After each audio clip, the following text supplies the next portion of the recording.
Madam Speaker, thank you very much for giving me the opportunity to ask the Minister a follow-up question. But before I ask a question, I just want to assure the Minister that I'll be sending to his office the JCTR report of 2023-2024 on the utilization of CDF countrywide so that he can draw conclusions on how Lukasha constituency itself performed. Honorable Minister, I just want you to explain to the nation on the borrowing, in terms of proportions, how much of the money that was borrowed under the UPND has been earmarked for capital projects, and how much of it has been earmarked for recurrent expenditure? Thank you, Madam Speaker. The Honorable Minister of Finance and National Planning. Madam Speaker, I think this is one of the mistakes that sometimes we make. The mistake of believing that because you have borrowed money, therefore it must go into fiscal infrastructure. Yes, it is good to put it in fiscal infrastructure, but that is not the ultimate. That is not necessarily the ultimate. Because if you can put a lot of money in infrastructure, but in the meantime, millions and millions of children are not going to school, what have you done? What have you done? If you've borrowed a lot of infrastructure and you are doing these massive things, but mothers, especially in the rural areas, they have to walk 30 kilometers, 50 kilometers to go and give birth. What have you done? So please take development as a holistic. Take development as a holistic development. Okay? Take development as a holistic development. Because imagine the year of the drought, 2024.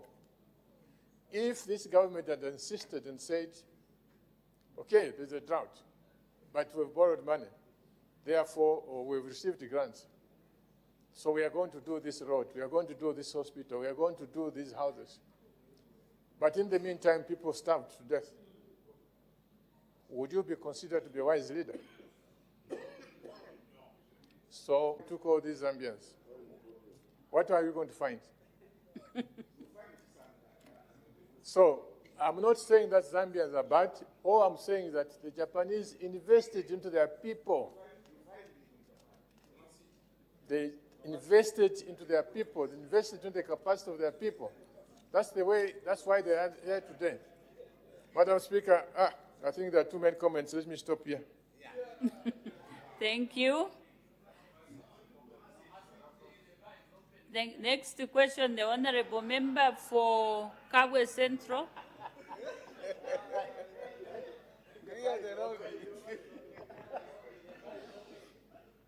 Thank you so much, Madam Speaker. Question 176. The Honorable Minister of Transport and Logistics.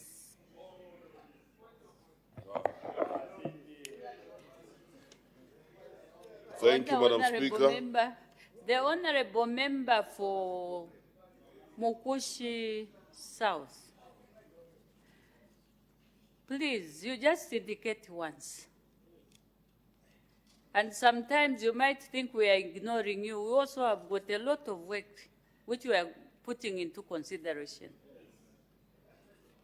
We have plenty of work which has to be covered today.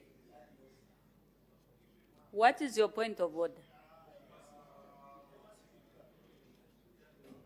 Thank you, Madam Speaker. I'm most grateful. Madam Speaker, when you are given a question as a cabinet minister, you are supposed to give an answer that is in tandem with the question. I know that they are only remaining with 2 months before they are voted out. Yes, you are going. You don't know that you are going. People have already made the decision. The Honorable Member Madam for Speaker. Mukushi South, you are now campaigning. You are just campaigning, Madam Speaker, Honorable Member. The minister was asked to provide the proportional achievements. He was just politicking there. He has not given a correct answer because he has Order. not given us the percentages in terms of Order, proportion of Honourable the Member. capital investment and what has gone into consumption. You may take your seat. I'm afraid your point of order is not admissible. The language that you are using is unparliamentary. As the time is 16:40 hours, I suspend business for 20 minutes. That's on Parliament Television. Business has been suspended for a 20-minute break. And under consideration are questions for oral answer, understanding Order 80. And we do expect the Minister of Transport and Logistics to come and respond to question 176, which has been asked by Ms. Chrysosta Halwindi Kabwe, Central Member of Parliament. We now take a look at business that has been considered from the time business commenced at about 14:30 hours. Yes, Taza, when business commenced at 14:30, Madam First Deputy Speaker did make some announcements. Madam First Deputy Speaker recognized the presence in the public gallery of another group of pupils and teachers from Woodford School in Lusaka District. Madam First Deputy Speaker, on behalf of the National Assembly of Zambia, warmly welcomed the visitors to the National Assembly. In the other announcement, Madam First Deputy Speaker recognized the presence in the public gallery of members of the Youth in Development Club from Lusaka District. Madam First Deputy Speaker, on behalf of the National Assembly of Zambia, warmly welcomed the visitors to the National Assembly.